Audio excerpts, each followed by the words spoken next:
നമസ്കാരം, snake master പ്രോഗ്രാമിലേക്ക് ഏവർക്കും സ്വാഗതം. എന്തായാലും വളരെ സന്തോഷം. നമ്മുടെ യാത്ര, നമ്മുടെ വിശേഷങ്ങൾ, നമ്മളെ സപ്പോർട്ട് ചെയ്യുന്ന, നമ്മളെ വിജയിപ്പിക്കുന്ന, നമ്മുടെ നമ്മൾ ഉയർത്തിക്കൊണ്ടുവരുന്ന നമ്മുടെ പ്രേക്ഷകർക്ക് എന്തായാലും ഒരു ബിഗ് ഹായ് ആദ്യം പറയുകയാണ്. കാരണം 100 കണക്കിന് എപ്പിസോഡുകൾ പിന്നിട്ട് പൊയ്ക്കൊണ്ടിരിക്കുന്ന, ഒരുപാട് ഓണങ്ങൾ ഇങ്ങനെ കഴിഞ്ഞ് പൊയ്ക്കൊണ്ടിരിക്കുന്ന, ഒരുപാട് നല്ല നല്ല അനുഭവങ്ങൾ പങ്കിട്ട എപ്പിസോഡ് നമ്മളെ സപ്പോർട്ട് ചെയ്ത എല്ലാ പ്രേക്ഷകർക്കും നന്ദി.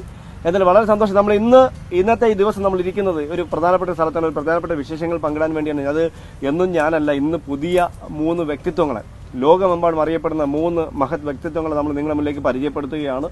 അതിനുവേണ്ടി ആണ് നമ്മൾ ഇന്ന് ഇവിടെ ഒത്തുകൂടിയിരിക്കുന്നത്. ഇവർ ഈ തിരുവനന്തപുരം ജില്ലക്കാരല്ല, ഒരുപാട് 400 കിലോമീറ്ററുകൾ അപ്പുറം താണ്ടി നമ്മുടെ തിരുവനന്തപുരം ജില്ലയിലേക്ക് ഒരു ആവശ്യമായിട്ട് വന്നതാണ്. ആവശ്യം വേറൊന്നല്ല, നമുക്കറിയാം നമ്മുടെ കേരളത്തിലെ ഏറ്റവും പ്രധാനപ്പെട്ട പണ്ട് കാലങ്ങളിൽ എൻ്റെ ചെറുപ്പത്തിലേക്ക് കേട്ടു മറന്നൊരു പേരാണ് വേലായുധൻ, പാമ്പ് വേലായുധൻ. ഇപ്പോൾ ഒരുപാട്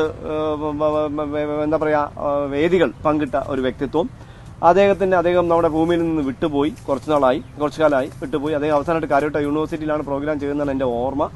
വിട്ടുപോയി. അദ്ദേഹത്തിന്റെ പേരിൽ അദ്ദേഹത്തിന്റെ മകള് സംഗീത ജി അവർകൾ, അദ്ദേഹമാണ് ജീവിച്ചിരിപ്പുണ്ട്. അദ്ദേഹം ഒരുമിപ്പിച്ചുണ്ടാക്കിയ ഒരു സംഘടനയാണ് വേലായുധൻ ചാരിറ്റബിൾ ട്രസ്റ്റ്. അതിന്റെ 3 വ്യക്തിത്വങ്ങൾ. കാരണം അറിയാം, നമ്മുടെ ഒരു മാസങ്ങൾക്ക് മുന്നേ നമ്മുടെ ഒരു പ്രിയപ്പെട്ട സഹോദരൻ, എനിക്ക് സഹോദരനാണ്, മറ്റുള്ളവർ എങ്ങനെ കാണുന്നതെന്ന് എനിക്കറിയില്ല, എൻ്റെ ഒരു പ്രിയപ്പെട്ട സഹോദരൻ ഹർഷാദ് അവറുകൾ നമ്മളെ വിട്ടുപിരിഞ്ഞു.